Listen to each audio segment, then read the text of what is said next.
Hello, my name is Emily Harper, a 32-year-old furniture store owner from Portland, Oregon. I've always prided myself on being the reliable one in my family, the person everyone turns to when things get tough. But last summer, I learned a painful truth about where I really stood with my family. And it changed my life forever. Let me take you through the story of how I went from being the family's go-to problem solver to cutting them out of my life entirely. Finding freedom in the process. It was a warm Saturday evening in June 2024, and I was at my cousin Lucas's 27th birthday party at a trendy restaurant in downtown Portland. The place was buzzing with laughter, clinking glasses, and the hum of celebration. I'd contributed $1,200 to help cover the cost of the event and had shown up early to set up decorations. Lucas was thrilled, giving me a heartfelt hug and thanking me for making the night special. I felt like I was part of something warm and meaningful, surrounded by relatives and family friends. My parents and my younger sister, Chloe, weren't there, which struck me as odd. But I brushed it off, assuming they had other plans. After all, I was used to filling in the gaps for family events. As the night wound down, I sipped a glass of Pinot Noir and turned to my aunt, Karen, who I'd always been close to. For the past 4 years, Karen and I had a standing tradition. Every second Sunday of the month, I'd pick her up at 9:30 a.m., and we'd head to Costco to stock up on bulk supplies.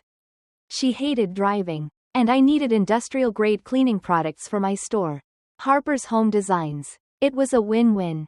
Or so I thought. Hey, Karen, I said casually, what time should I pick you up for Costco tomorrow?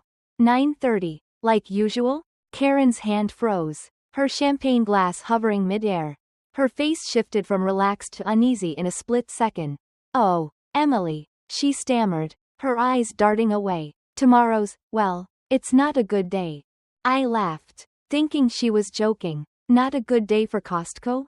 Come on, since when do you pass up a good deal on paper towels? That's when she dropped the bomb.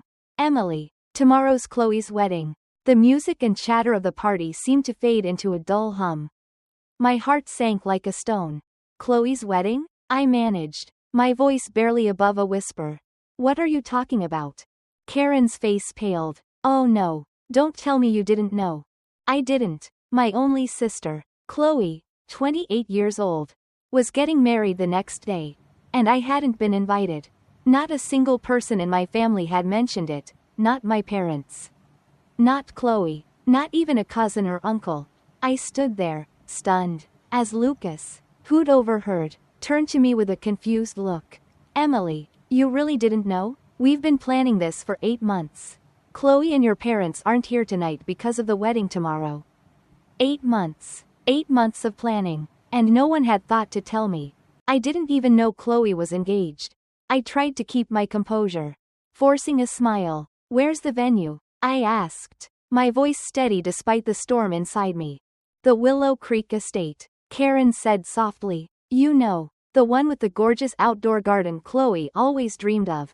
The Willow Creek Estate. My stomach twisted. It was a venue managed by my best friend, Mia, who I'd known since our days at Oregon State University.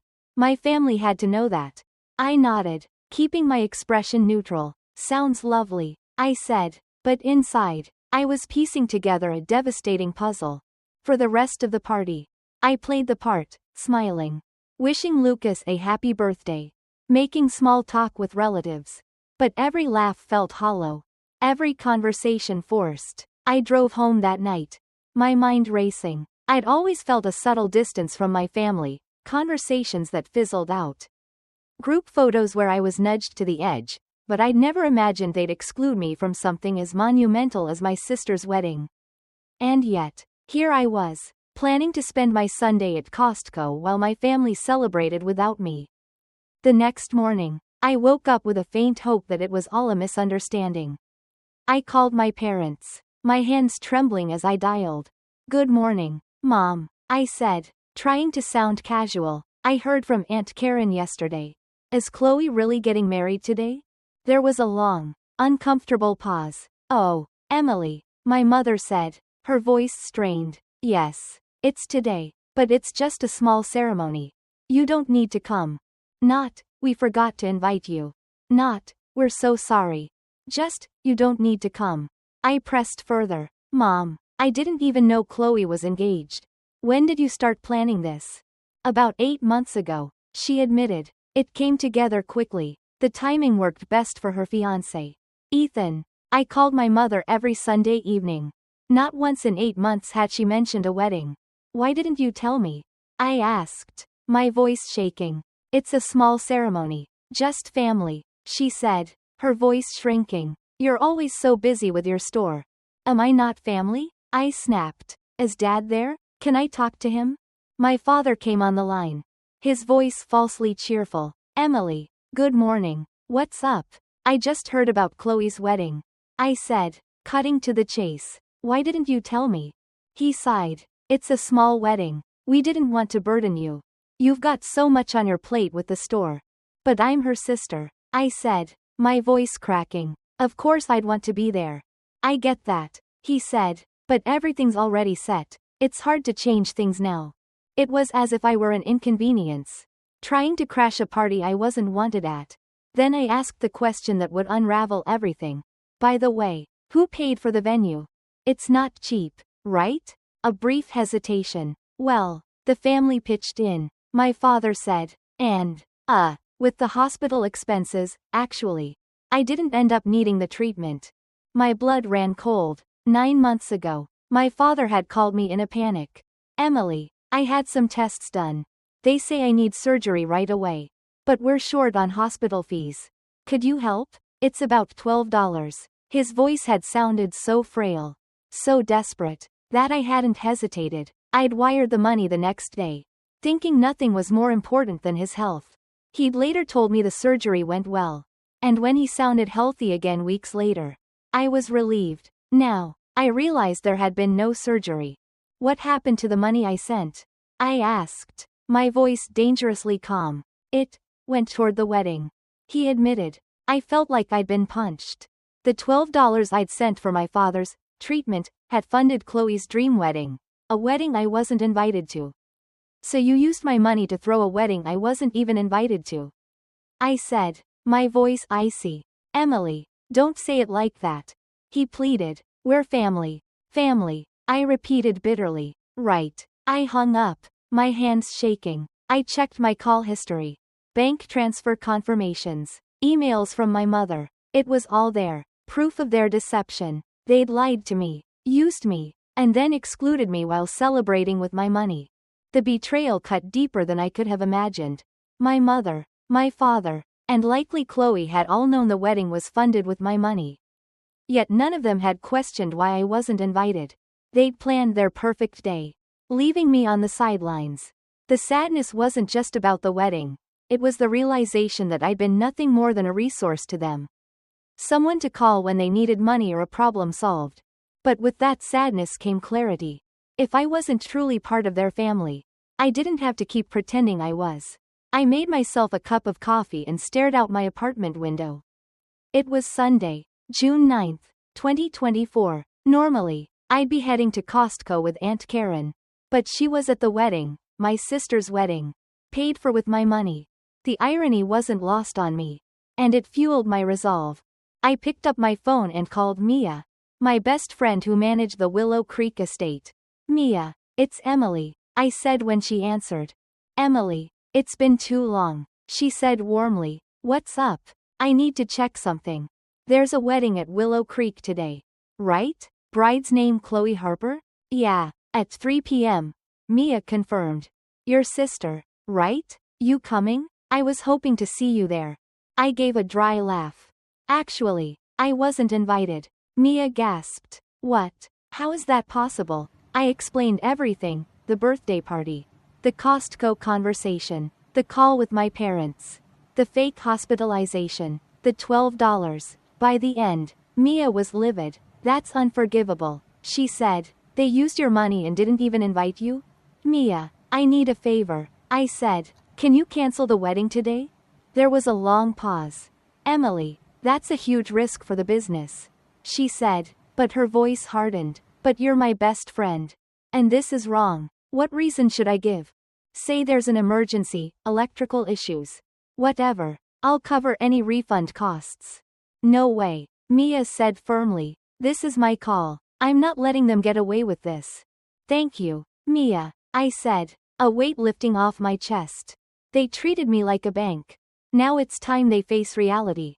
What's your next step? She asked. This is going to cause a scene. That's their problem, I replied. I'm done cleaning up their messes. After hanging up, I felt a sense of freedom I hadn't known I was missing. For years, I'd put my family first, swallowing my own feelings to keep the peace. But no more. Around 2 p.m., my phone started blowing up.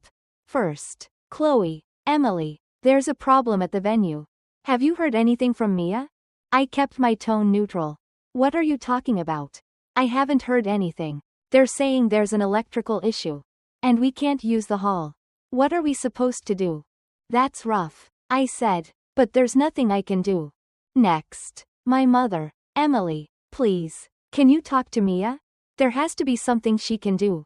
Why should I? I replied. I wasn't invited, remember? Then my father, Emily, we're family. Help us out here. If we were family, I said coldly, you would have invited me. I hung up and took a deep breath. This was the start of my new life. By 4 p.m., I drove to Willow Creek Estate, not out of curiosity, but as a final act of closure. The scene in the parking lot was chaos. The wedding, meant to be held in a lush garden under a floral arch, had been relegated to the asphalt. Mia later told me that after she cancelled the venue, Chloe and my mother had begged to at least use the parking lot. Out of professionalism and a shred of pity, Mia had agreed, but with no access to the estate's facilities. A single white tent stood in the corner of the lot, surrounded by mismatched folding chairs, some wobbling on the uneven ground. The floral arch was a cheap, collapsible frame with fake roses flapping in the breeze. Chloe, in a stunning white gown, looked out of place against the grim backdrop, her eyes red from crying. Her fiancé, Ethan, seemed lost, glancing around as if hoping for an explanation. The guests, over 80 of them, far from the small ceremony, my parents claimed, were a mix of sympathetic and amused. I overheard whispers. A parking lot wedding? This is a disaster. What happened with the bride's family? I can't post this on Instagram. The officiant struggled with a crackling microphone, his words drowned out by passing cars. Chloe's veil kept catching the wind, and she frantically grabbed at it. My mother's forced smile couldn't hide her tears, and my father stared at the ground, avoiding everyone's eyes. The photographer looked defeated, trying to frame shots against a backdrop of concrete and parked SUVs. I stepped salvo standing at a distance, watching. Lucas spotted me and walked over, his face grim. Emily, this is a mess, he said. I'm so sorry. It's the outcome they chose. I replied calmly. If they'd invited me, this wouldn't have happened. I approached Chloe and said quietly, congratulations. She spun around, tears streaming down her face. This is your fault. You ruined my wedding. My fault? I said, my voice steady. I just stepped back from a wedding I wasn't invited to. This is what it looks like without me. People started to notice our exchange. I raised my voice to the crowd. Thank you all for coming today. How's everyone enjoying this parking lot wedding? I'm Emily, Chloe's sister. I wasn't invited to this wedding, even though it was planned for 8 months. I only found out last night by chance. Oh, and the $12 I sent for my father's hospitalization paid for this event. So, yes, this is a wedding funded by my money. And I wasn't welcome. Silence fell over the lot. Chloe shouted, stop it, but I pressed on. I've always been the one to fix this family's problems, I said, but now I see they only needed me when it was convenient. Congratulations, Ethan. Just remember what kind of family you're marrying into. I turned and walked away, ignoring the murmurs and Chloe's sobs. As I left the parking lot, I glanced back one last time. My family stood in shock, surrounded by wobbly chairs and tacky decorations. This was their wedding without me. And I was done. In the weeks that followed, I cut off all contact with my family. They sent furious texts and voicemails, but I ignored them. A month later, I ran into my aunt, Linda, at a coffee shop in Northeast Portland. Over lattes, she revealed the real reason I'd been excluded. Chloe and your mom decided together not to invite you. She said, it wasn't a small wedding, there were over 80 guests. Chloe was worried you'd overshadow her. Everyone always turns to you for help. And she wanted to be the center of attention. Linda explained that Chloe had always felt inadequate next to me. I was the reliable one, organizing family events, helping with moves, mediating disputes, while Chloe was the charming, popular one. But when it came to serious matters, the family leaned on me. And it stung her. During the wedding planning, my mother had suggested asking me for help. And Chloe snapped, I'm your daughter, too. My mother, torn by guilt, agreed to exclude me to let Chloe shine. So, my strength was a burden to them?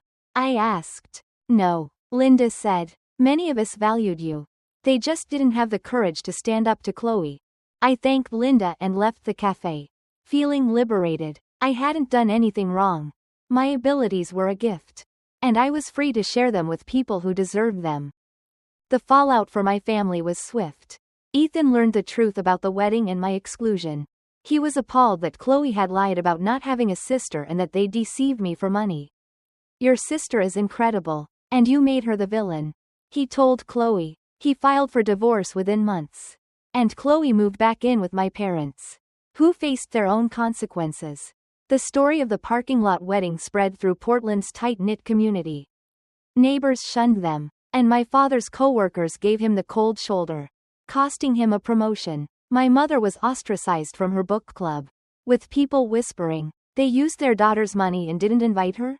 That's low. Unable to bear the shame, my parents sold their house of 35 years and moved to a small town in Idaho. Chloe tried to reach out, but I'd blocked her. My mother showed up at my store once, but a co-worker intervened. Emily's moved on, she told her. Let her be. A year later, in June 2025, I bought a house in the Alberta Arts District, a cozy craftsman with a garden I paid for myself. At my housewarming party, Mia and my co-workers celebrated with me.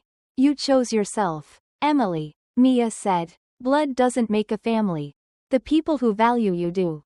That night, standing by my window, I looked at my garden under the stars. Did I regret cutting ties? Not for a second. My family's suffering was their own doing.